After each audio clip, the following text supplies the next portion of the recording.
ربنا يا ربنا ربنا يا ربنا ربنا يا ربنا ربنا يا ربنا. Alhamdulillah, kita sampai malam ini diberikan oleh Allah Subhanahu wa taala kesempatan menunaikan ibadah Ramadan. Sampai di malam yang keempat ini kita bermohon pada Allah Subhanahu wa taala semoga seluruh ibadah puasa kita yang kita tunaikan sampai malam ini diterima oleh Allah Subhanahu wa taala dalam penerimaan terbaik insyaallah. Baiklah, waktu kita setidaknya ada sekitar 35 menit ke depan. Kita manfaatkan sebaik-baiknya untuk bisa membahas materi lanjutan dari bahasan kita. Di pertemuan lalu kita telah uraikan bahwa salat ketika diperintahkan oleh Allah tidak sekedar berupa perintah yang secara fiqih diminta kepada kita mengerjakannya tanpa kita abaikan dan kita tinggalkan, namun juga menghadirkan manfaat-manfaat tidak hanya akhirat tapi juga 5 kemuliaan dunia. Telah kita bahas orang yang salatnya benar pasti pribadinya baik, sifat dan sikapnya mulia. Orang yang salatnya benar cenderung tenang dalam kepribadiannya. Orang yang salatnya benar cenderung mudah mengatasi persoalan, bahkan rezekinya mengalir cukup mudah dalam kehidupannya. Orang yang salatnya benar, keempat, akan dipermudah oleh Allah menjawab doa-doa yang dipanjatkan khususnya dalam salatnya.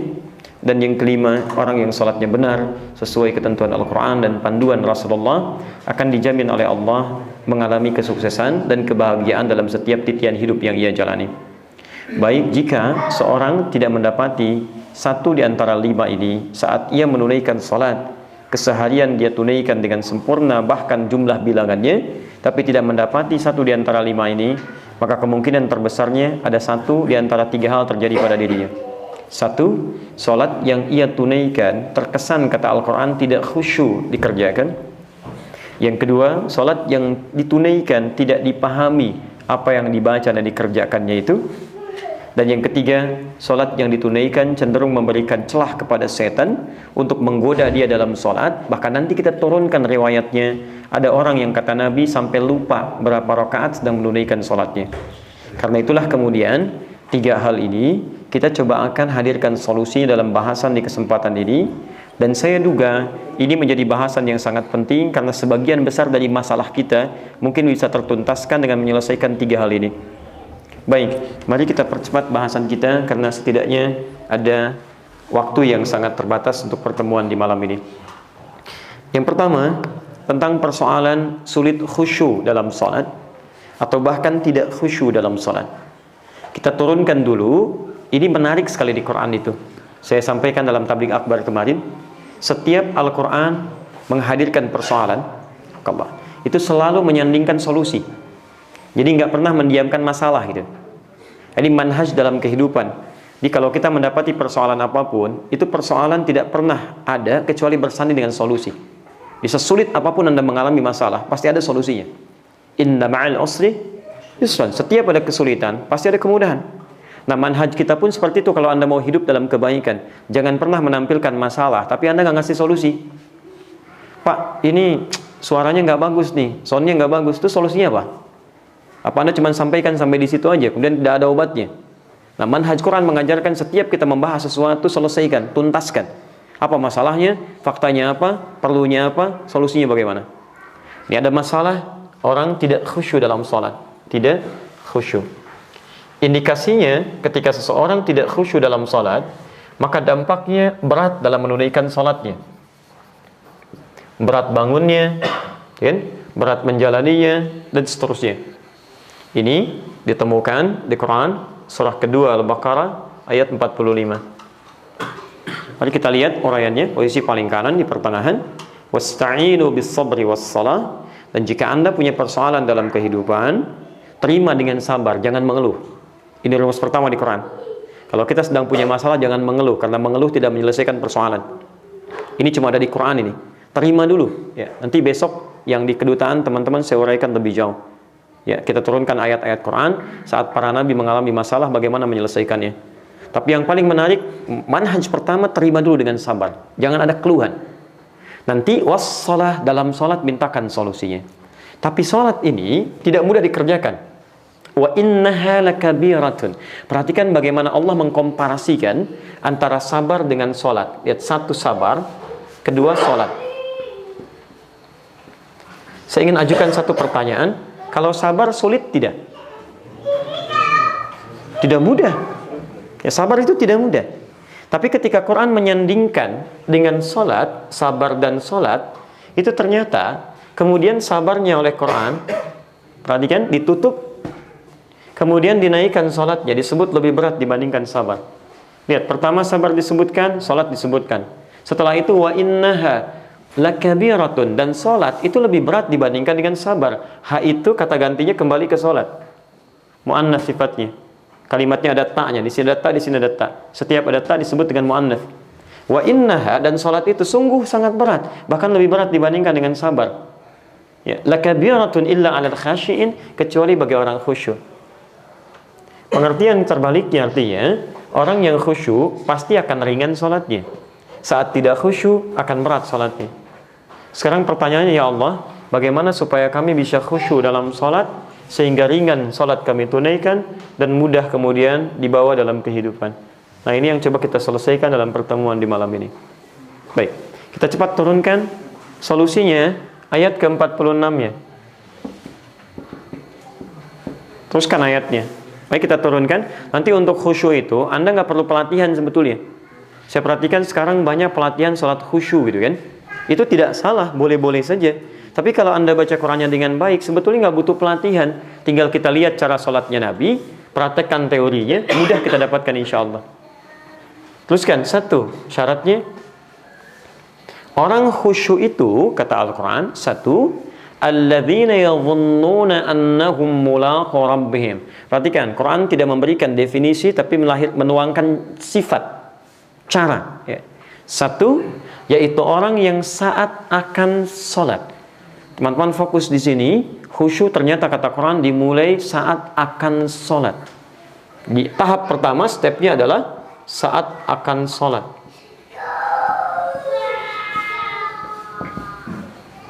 Fokus. Jadi bukan dimulai saat sedang sholatnya, tapi justru dipersiapkan saat akan sholatnya. Yadhunnuna annahum mulaqu rabbihim. Dia betul-betul menyiapkan, saya ulang, dia betul-betul menyiapkan dirinya untuk berjumpa dengan Rabbnya. Khusyuk dimulai saat akan sholat. Persiapannya, dia menyiapkan diri untuk berjumpa dengan Rabbnya, menghadap kepada Allah. Lebih tepat, menghadap kepada Allah. Dia yakin, dhanna di sini berarti yakin. Yakin betul sekarang saya akan menghadap pada Allah. Baik, sekarang perhatikan ya, ini sindiran tajam dalam Al-Quran. Terlihat seperti biasa mengalir, tapi maknanya tajam sekali, dalam sekali. Baik, kita bandingkan di sini orang yang siap untuk bertemu atau menghadap kepada Allah dengan orang yang belum punya persiapan menghadap kepada Allah. Turunkan Quran surah ketiga, surah ke-7 dulu, surah ke-7 ayat 31. Selanjutnya kita turunkan 2 dulu, Quran surah ke-5 ayat yang ke-6. Versi paling kiri sebelah atas. Baik, Anda besok akan menghadap pada pimpinan. Anda yakin pertemuannya berlangsung besok insya Allah. Saya mau tanya, kalau kita mau menghadap pimpinan kita besok, sekiranya betul jadwalnya kemudian tepat, sudah direncanakan, kira-kira persiapan kita, penampilan kita akan diperbaiki tidak? Penampilan terbaik ya? Oke, penampilan terbaik, pakaian yang paling bagus, kemudian sempurna sehingga terlihat nampak menyenangkan dipandang. Sekarang perhatikan sindiran halus dalam Quran, kalimatnya tapi tajam maknanya. Lihat kalimatnya. Ya bani Adam, Quran surah 7 31. Ya bani Adam, hei anak cucu Adam, khudhu zinatakum 'inda kulli masjid. Setiap ada panggilan dari masjid, panggilan dari masjid. Panggilan dari masjid apa? Adzan. Kalau adzan panggilan apa? Salat. Ketika disebutkan panggilan dari masjid, nggak ada mana yang lain. Sahur, sahur, sahur. Enggak, itu cuma Ramadan. Baik ya. Yang paling penting ketika ada panggilan dari masjid secara fikih pasti salat, panggilan salat. Setiap ada panggilan dari masjid, khudhu zinatakum. Kalimatnya menggunakan zina bahkan. Bukan zina tapi zina. Zina itu segala yang indah. Kenakan penampilan terbaikmu. Kayak yang indah. terbaik. Masya Allah, ini tajam sekali loh. Anda ini bertemu manusia, penampilannya bagus banget gitu. Ya, yang Anda mungkin punya harapan, belum tentu dikabulkan. Proyek Anda belum tentu dikasih gitu kan.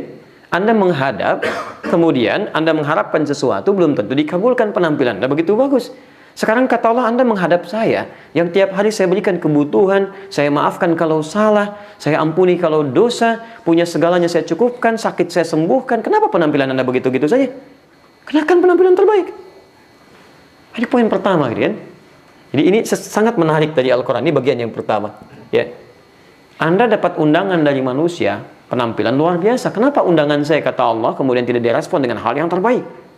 Dan tidak ada yang mengundang lebih hebat dibandingkan Allah. Ada nggak yang bikin undangan 5 kali dalam sehari? Silahkan cek. Satu orang ngundang antum 5 kali dalam sehari itu ada nggak? Nggak ada. Allah ngundang kita 5 kali dalam sehari. Itu luar biasa gitu kan. Dan tempatnya spesial, tempat menghadirkan ketenangan, nyaman, enak. Jadi ini poin pertamanya. Jadi barangkali sholat kita sulit mendapatkan kekhusyuan sehingga tidak terlalu nikmat menjalaninya karena persiapan kita kurang maksimal. Silahkan cek. Kalau nggak percaya silahkan ya. Antum kenakan pakaian terbaik ketika akan sholat. Laki-laki pakaikan wangian yang layak, kan? Pakai yang paling bagusnya. Masya Allah, demi Allah saya katakan akan ada perbedaan dalam suasana sholat kita. Saya suka malu ya. Kalau di Indonesia misalnya suka ngisi taklim di setelah hari Jumat tuh hari apa? Sabtu, kemudian hari Ahad ya. Hari Ahad itu Masya Allah. Ini mohon maaf ya, ini kan keyakinan kita dalam Islam ya. Orang salah ibadah saja, orang mau musyrik aja, pakaiannya bagus-bagus. Hanum cek, orang mau musyrik pakaiannya bagus-bagus. Ada yang pakai jas, pakai dasi, pakai batik gitu kan. Ya perempuannya pakai kebaya, anaknya diajak kayak pangdua, bawa mainan, bawa makanan dan sebagainya. Ya mau musyrik aja bahagia gitu kan.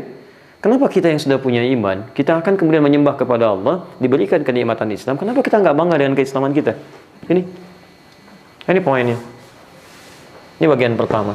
Jadi kalau kita bisa ya coba, ya besok misalnya perbaiki, kita subuh, nggak harus mewah, yang terbaik yang kita punya, siapkan, itu akan ada dampak pada jiwa kita. Oke, ini satu. Yang kedua, satu ini. Kemudian Quran surah 5 ayat ke-6. Ya, seperti biasa, kita ada undangan dari manusia, kemudian alhamdulillah diundang kawan, ada pesta dan sebagainya, atau undangan yang sangat penting, mandi dulu nggak? Mandi? Masa Pak Aher mau datang undangan nggak pernah mandi, cuci muka juga nggak gitu kan? Ya belum tentu diterima, jangankan pimpinannya, muridnya aja nggak mau belajar. Baik, apa yang dilakukan? Maka yang terbaik dilakukan adalah Anda persiapan, cuci muka, Masya Allah, mandi dan sebagainya. Kalau menghadap manusia saja, persiapan kita luar biasa. Maka bagaimana dengan menghadap Allah? Maka Allah berikan kemudian tuntunan, setidaknya menghadap saya ketika akan sholat, sempurnakan dulu persiapan yang lainnya. Yang ini secara fisikal penampilan, yang ini bersih dari badan, plus ada dampak kepada ketenangan jiwa. Dan ini nanti yang sangat menentukan pada kualitas kekhusyuan sholat kita. Levelnya lebih meningkat lagi. Quran surah ke-5 ayat ke-6, posisi paling kiri sebelah atas. Ya ayyuhalladzina amanu, hei orang-orang yang telah menyatakan dirinya beriman kepada Allah. Idza qumtum ilas shalah, kalau Anda ingin menunaikan salat dengan sempurna. Anda tolong perhatikan ya, setiap ada kalimat salat di Quran yang bermakna ibadah, itu selalu diawali dengan derivasi kata aqama yuqimu. Aqama yuqimu, yuqimuna, yuqim, aqim, aqimu. Cek. Quran surah kedua ayat ketiga, kalimat salat pertama. Alladzina yu'minuna bil ghaib wa yuqimunas shalah. 43 wa aqimus shalah. 45-nya dihilangkan akim karena ngikut kepada 43-nya. Makanya dimulai dengan wawunya ataf, ikut hukum sebelumnya. Wasta'inu bis-sabri was-shalah, ikut hukum sebelumnya. Ada aqim. Quran surah 17 ayat 78. Aqimis salata liduluqis syamsi. Quran surah 29 ayat ke-45. Utlu ma uhya ilaika minal kitab wa aqimis shalah. Aqim, qamah, iqamat itu menunjukkan sesuatu yang sempurna. Sempurna. Kalau Anda ingin sempurnakan sholat, jadi sempurna sholatnya, maka kata Quran ini mulai dengan wudhu terlebih dahulu. Faghsilu wujuhakum. Saya agak rincikan yang ini teman-teman sekalian supaya kita bisa langsung belajar pada praktikalnya karena waktu kita terbatas. Lihat, ingin sholat, berjumpa dengan manusia, penampilan terbaik. Berjumpa dengan Allah harus lebih baik. Berjumpa dengan manusia, kita bahkan mandi dulu. Ingin menghadap kepada Allah, namanya disebut dengan wudhu. Alhamdulillah. Perhatikan sini. Saya simpan mic yang ini. Saya coba berikan gambaran untuk mempraktekkan secara cepat. Kemudian mudah-mudahan bisa kita pahami dengan baik. Mulai kata Allah dengan cara membersihkan diri dulu. Ya, disebut dengan wudu secara bahasa. Kalau kita ambil bahasa tekstual, wudu itu punya arti dari kata widha'ah yang berarti nadhafah wal husnu. Sesuatu yang bersih wal husnu dan baik. Husnu itu dari kata hasan. Ya, hasan itu bukan cuma baik wudunya, tapi ada dampak kebaikan. Jadi pengaruh wudu itu ada dampak kebaikan dalam sifat dan sikap. Jelas ya? Baik, mari kita lihat pelan-pelan. 1. Faghsilu wujuhakum. 2. Wa aydiyakum ilal marafiq. 3. Wamsahu bi ru'usikum. Yang keempat, wa arjulakum ilal ka'bain. Fokus secara fikih kata Quran, dianggap sah wudu itu jika menyempurnakan 4 basuhan utama dulu. Ya, apa 4 yang dibasuh ini?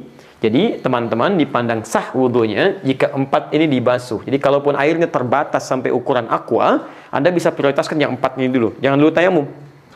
Selebihnya disebut dengan sunnahnya. 1. Wajah. 2. Tangan sampai siku. Ingat redaksinya saya tajamkan tangan sampai siku. 3, saya berikan garis di 3 begini. Mengusap kepala, usap kepala. Yang 4, saya kasih garis lagi. Basuh, kembali membasuh kaki sampai 2 mata kaki. Oke, saya mulai dari yang pertama. Redaksinya faghsilu. Faghsilu itu dari kata ghassala. Ghassala itu membasuh. Membasuh dalam bahasa Arab dengan menggunakan ghassala itu artinya ambil airnya, tumpahkan di tempat yang akan dibasuh. Jadi begitu air diambil dan tidak berlebihan dalam mengambilnya, kemudian Anda basuhkan langsung di wajah. Ukuran wajah dari sini sampai ke sini. Dagu yang punya jenggot pun nanti dibelai jenggotnya. Ini jenggot masuk dalam kategori yang kemudian dibasuh. Bagi yang punya jenggot. Dan sunnah hadis dalam jenggot adalah merawat bagi yang punya jenggot. Yang tidak punya jenggot tidak usah memaksakan diri untuk menumbuhkan jenggot. Paham ya? Ya, Anda tidak perlu beli obat, beli timun, arang Anda gosok-gosok, nggak usah. Nanti saya bahas lain waktu lah tentang ini. Di sunnahnya yang punya rawat supaya tampil rapi. Jangan juga dibiarkan tidak teratur, tidak disukai. Ibnu Umar pernah memotong jenggotnya untuk merapikannya. Rapi itu yang diinginkan, bukan panjang tidak teratur juga, dibiarkan, atau Anda nggak ada jenggot ingin maksa numbuh-numbuhkan. Tidak tepat juga. Jelas ya? Tapi kalau punya, kemudian dirawat, salah satunya lewat wudu. Perhatikan, wajah, batasan dari sini, ke bawah sini, ke mata. Saya belum praktekkan wudunya, cuman baru tunjukkan. Kemudian di belakang telinga yang ini. Ya. Sampai ke dagu di sini. Nah, ambil airnya, tumpahkan di wajah begini, kemudian kita saput. Perhatikan 2 jemari. 1 telunjuk, yang kedua jempol. Yang telunjuk usahakan bisa membersihkan ini sela-sela ujung mata yang ini ataupun yang belakang. Di begitu Anda tumpahkan, boleh Anda terbuka baik ataupun tertutup, di sini tidak disebutkan. Yang penting Anda basuhkan, kemudian Anda bersihkan ini, dan otomatis yang jempolnya ini ke belakang seperti ini. Ya, paham sampai sini? Baik, kemudian mulai Anda selai misalnya bagian yang punya janggut dan seterusnya. Ini yang disebut ghussalah. Di poinnya, ambil airnya, kemudian tumpahkan. Basuh, ini ghussalah. 2, teruskan dulu. Tangan sampai siku. Wa aydiyakum ilal marafiq. Penting diketahui, ketika Al-Quran dan hadis menyebut tangan, dalam konteks fikih itu selalu memberikan batas. Kalau disebut tangan, ini dari jari sampai ke sini. Sendi dekat bahu, ini tangan, namanya yadun. Kalau cuma sampai sini, namanya rusulun. Kalau sampai sini, namanya mirfaq, jamannya marafiq. Perhatikan dalamnya bahasa Al-Quran dan hadis. Ketika wudu disebutkan tangan sampai siku. Ingat bahasanya ilal marafiq, sampai ke siku, bukan siku ke tangan. Jelas ya? Bukan siku ke sini, tapi tangan dari jari sampai ke siku. Jadi kalau Anda kemudian ingin berwudu, basuh, artinya ambil airnya, tumpahkan basuh sampai dengan ke siku. Balikan lagi. Ingat, bukan kerannya dibuka, sikunya dibeginikan. Nah, ini termasuk yang kurang tepat kalau dalam tinjauan ayat. Karena ilahnya harful ghayah, huruf yang menunjuk pada tujuan. Jadi bukan dari sini ke bawah, tapi yang di sini ke sini. Nanti di hikmahnya di akhir, kalau masih ada waktu saya terangkan. Ada kaitan antara wudu dengan bau, dengan cahaya. Ya, jadi orang yang benar wudunya, ada cahaya kebaikan tampil dalam dirinya, termasuk di hadis disebutkan, dia akan punya cahaya saat di akhirat nanti. Nanti saya turunkan dalil-dalilnya. Baik, teruskan ya, pelan-pelan. Lihat, nanti saya sampai ke titik paling hikmah yang paling dalam. Nanti ilmunya juga saya turunkan dari si bahasanya. Ya, ini pernah disoal beberapa waktu yang lalu gitu kan, tapi tidak tuntas dalam menyoalnya karena melakukan pendekatan dari pendekatan yang berbeda. Nanti kita selesaikan. Paham sampai sini? Tayyib. Pindah yang ketiga. Ketika pindah kepada yang ketiga, satu wamsahu. Redaksinya berubah dari ghasala jadi masaha. Masaha itu mengusap. Mengusap yang dimaksud di sini, ambil airnya, buang begini, baru diusapkan. Jelas ya? Jadi kalau yang tadi tumpahkan langsung di tempat yang akan dibasuh, kalau ini cukup sedikit kemudian usapkan. Baik, selanjutnya apa yang diusap? Kalimat Qur'annya wamsahu biru'usikum. Pertama ru'us. Ru'us itu jamak dari ra'sun. Ra'sun itu kepala. Jadi yang diusap bukan rambutnya, tapi kepalanya. Di sini keadilan Allah berlaku. Bayangkan kalau yang diusap itu rambutnya, bagaimana dengan yang tidak punya rambut? Ini persoalan. Ini yang diusap kepalanya. Jelas ya? Ini pun sekaligus memberikan kesan bahwa orang yang wudunya cuma mengusap rambutnya, ini menunjukkan wudunya tidak sah. Hati-hati ya, mahasiswa, teman-teman, Kensuse dan yang lainnya, terasa rambutnya sudah bagus, rapi, kan? Bahkan takut kemudian acak-acakan lagi, cuman ambil air sedikit, takut rambutnya, kemudian merasa sah, kan? Nah ini tidak sah, ingat, tidak sah wudunya, mesti diulang. Nah kemudian ini yang paling indah, kalimat mengusap ini itu menggunakan huruf ba, yang lainnya nggak pakai ba. Faghsilu wujuhakum, aydiyakum ilal marafiq. Begitu wamsahu pakai ba, bi ru'usikum. Huruf ba dalam gramatikal bahasa Arab itu punya 14 makna. 14 arti. Anda punya buku namanya karangan Ibnu Hisham Al-Ansari, Mughnil Labib an Kutubil A'arib. Itu disebutkan 14 makna. Dari al-ilsaq, al-musahabah, al-istighraq, al-ba'du dan sebagainya. 14 ini dalam ayat ini diterapkan 3 fungsi. Di 3 dari 14 makna huruf ba berlaku di ayat ini. Fungsi pertama disebut dengan al-istighraq namanya. Istighraq itu huruf yang menunjuk kepada fungsi yang menyeluruh, komprehensif. Jadi ketika ada huruf ba-nya, bi ru'usikum, makna pertama, basuhlah, usap. Maksudnya, usaplah kepala itu secara menyeluruh, dari depan ke belakang begini. Ambil air, tumpahkan, usap depan ke belakang begini. Paham? Ini bagian pertama. Ini yang disebut dengan istighraq. Ba yang kedua disebut dengan at-tahdid. At-tab'id ma'at tahdid. At-tab'id menunjuk pada sebagian, ma'at tahdid tapi ada batasnya. Maka secara singkat bisa Anda usap bagian kepala, batasnya ubun-ubun. Ya, ini saya sampaikan yang singkat-singkat saja di sini sampai ubun-ubun. Jadi sepanjang Anda usap sampai ke ubun-ubun sini, bernama dia kepala, sah hukumnya. Paham? Yang ketiga, at-tab'id min duni tahdid. Sebagian tapi nggak ada batasnya, termasuk yang disebut kepala saja. Asal dia bermakna kepala, bagian dari kepala, maka boleh diusap dan sah wudunya. Jadi kalau Anda ke sini mengusap, sah. Sini mengusap, sah. Sini mengusap, sah. Kapan 3 ini dipraktekkan? Kalau Anda tidak punya masalah, maka yang sempurna diusap dari depan ke belakang.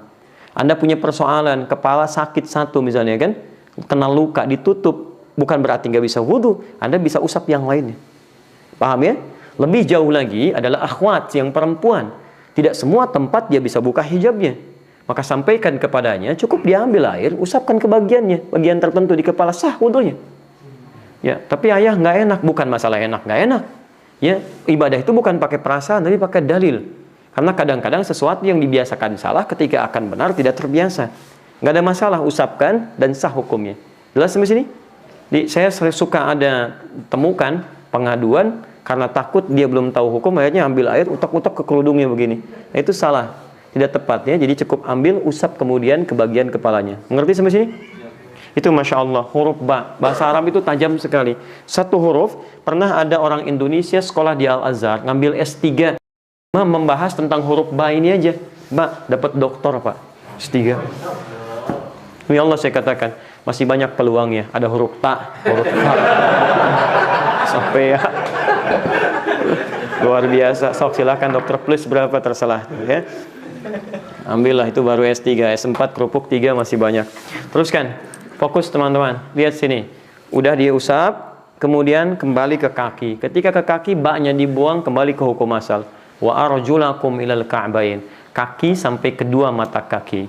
Fokusnya, mata kaki di sini. Saya buka. Bismillah.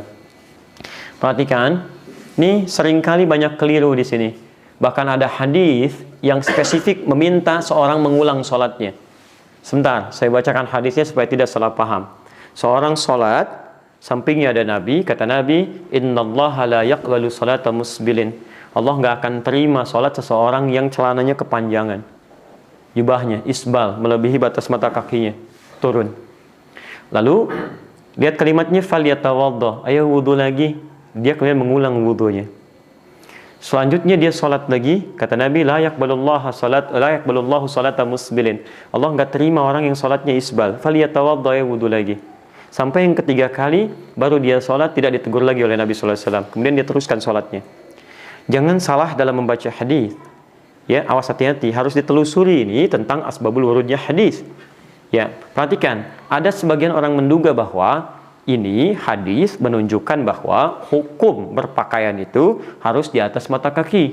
Orang yang di bawah mata kaki pakaiannya tidak akan diterima sholatnya.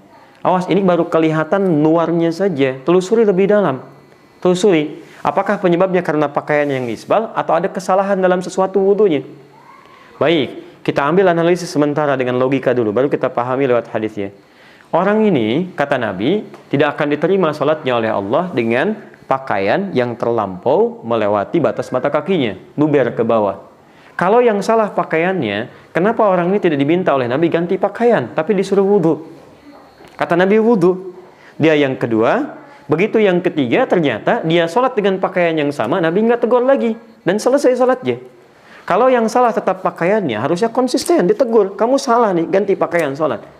Ternyata ketika ditelusuri, pada yang ketiga ini, dia baru sadar. Nabi begitu tajam merasakan tentang benar tidak ibadahnya. Ketika dia wudhu, karena terlampau lebar pakaiannya menutup sebagian kakinya. Ini tidak terbasuh dalam wudhunya. Maka dia menduga ini mungkin yang dimaksud oleh Nabi. Dia singkapkan ini, kemudian basuh seperti ini. Setelah sempurna, Nabi tidak tegur lagi. Jelas ya? Jadi nanti hadis tentang pakaian isbal itu banyak sekali hadisnya.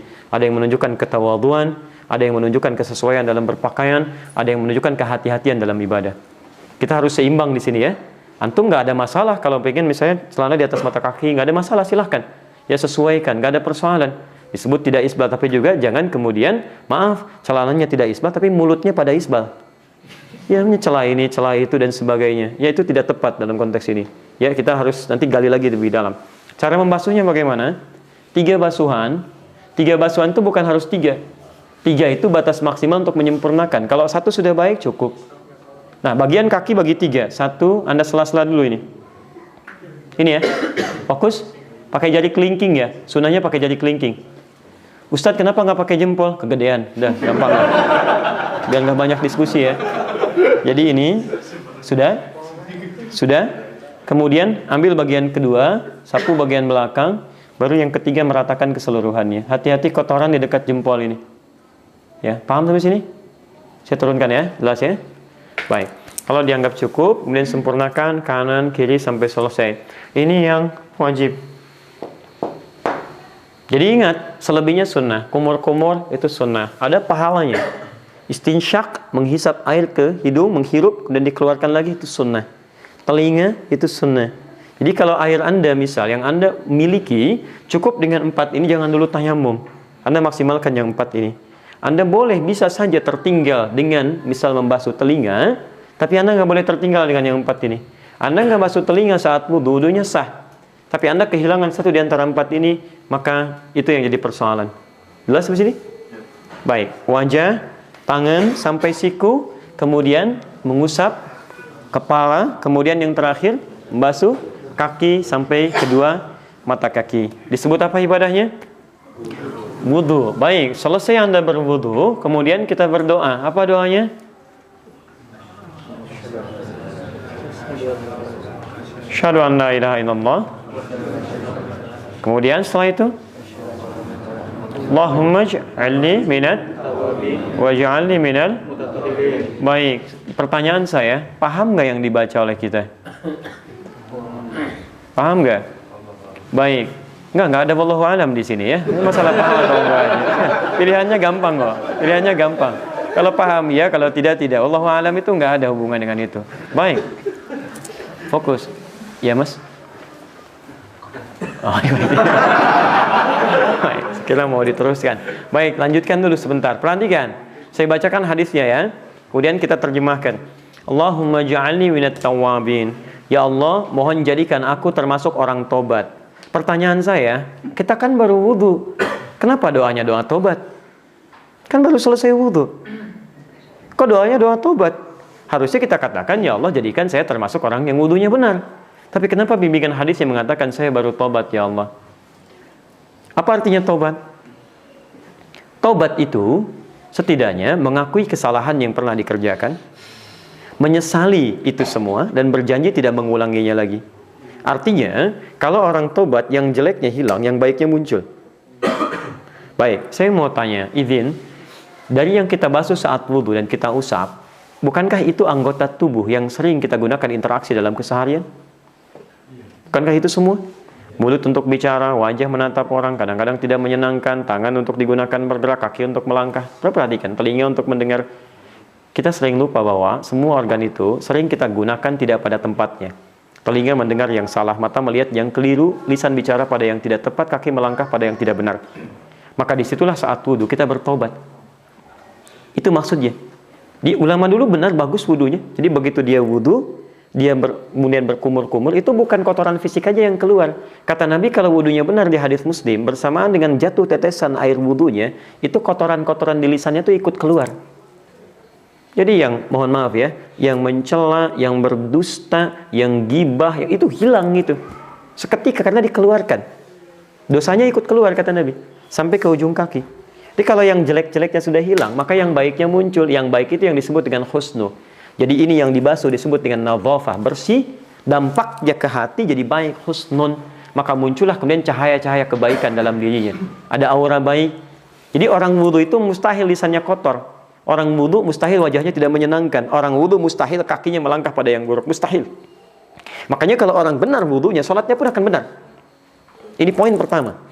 Dari sinilah kemudian terpancar kebaikan-kebaikan dalam dirinya. Sesuatu yang terpancar dengan kuat disebut dengan dau'un. Itu istiqaq kabir namanya. Cahaya, sinar. Makanya kata Nabi, orang-orang yang wudunya benar. Jadi wudu itu asalnya bukan dari bahasa Arab. Itu bahasa syariat. Karena orang Arab gak kenal wudu asalnya. Mereka kenalnya dau, cahaya. Gak kenal wudu, kenalnya bidoa. Makanya diambil istiqaq. Istiqaq itu kata yang diambil dari yang lain untuk dikaitkan sehingga muncul teorinya. Baik, dari sini kata Nabi, satud'a ummati yaumal qiyamati ghurral muhajjalin.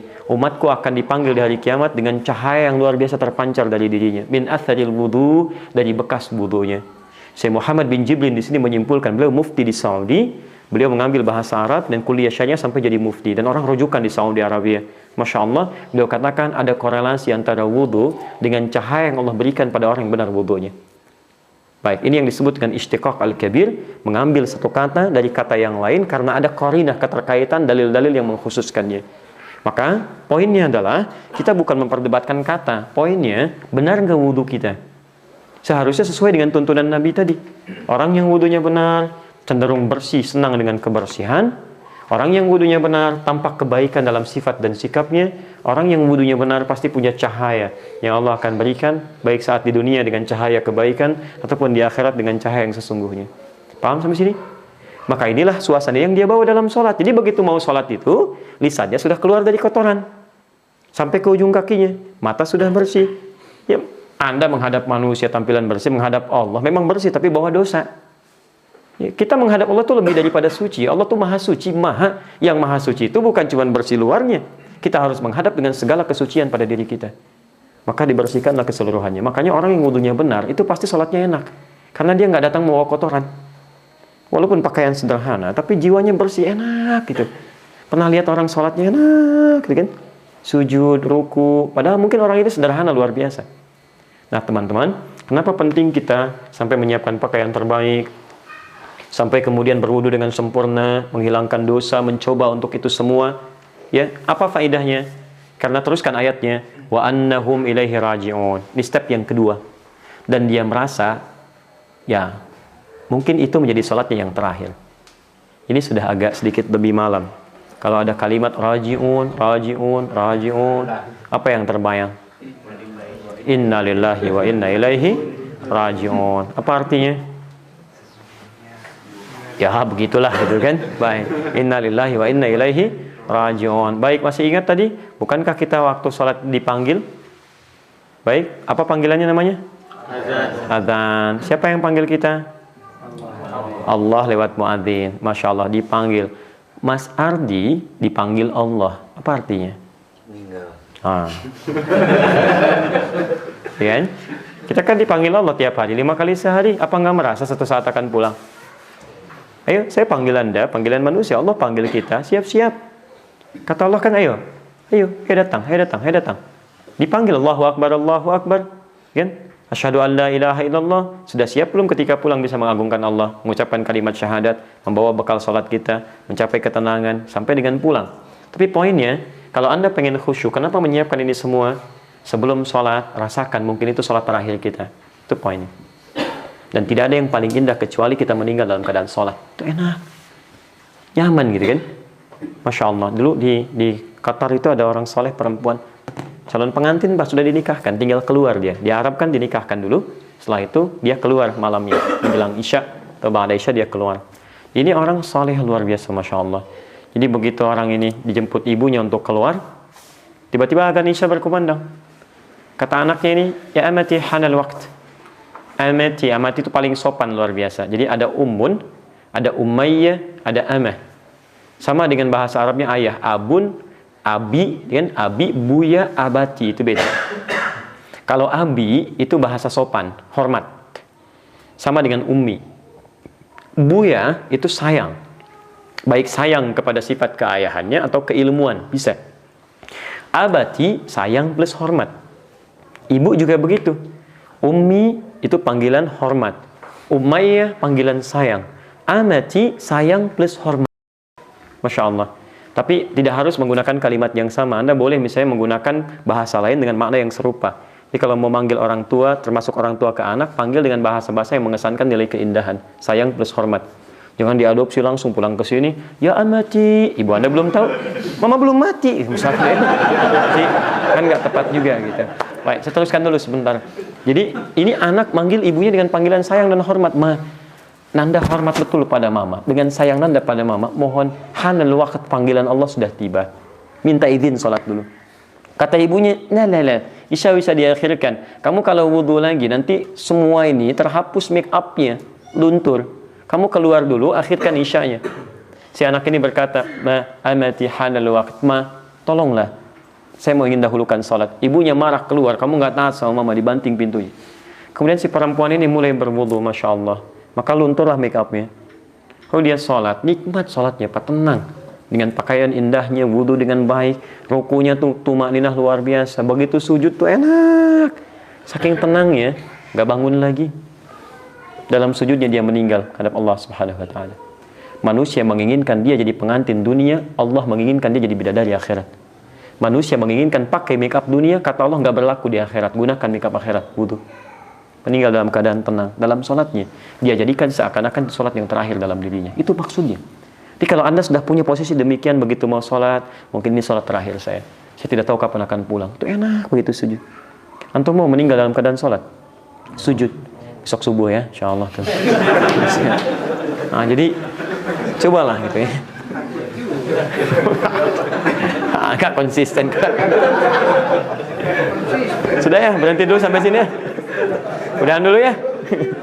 Wah, udah 10:30 nih. Baik ya.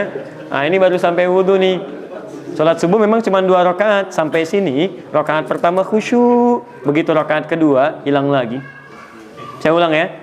persiapan ini membantu kita kesiapan di awal sholat. Rakaat pertamanya enak, walaupun subuh cuma 2 rakaat. Nanti bangkit rakaat kedua, tiba-tiba bisa buyar lagi. Bagaimana cara mengatasinya supaya kita bisa menjaga kehusyuan yang sama sampai akhir sholat kita. Itu materi pertemuan besok insya Allah. Baik ya. Karena saya dibatasi tadi oleh Pak Ahmad Munir sampai jam 10:30 dan ini sudah lewat ya. Dan insya Allah ada kebaikan. Saya melihat tadi beliau banyak mencatat dan hari ini, malam ini semakin bercahaya wajahnya ya. Ya, bukan kena pancaran lampu dari atas. Sudah cukup ya. Baik, kita cukupkan dulu. Besok kita teruskan lagi insya Allah supaya pelan-pelan bisa kita praktekkan.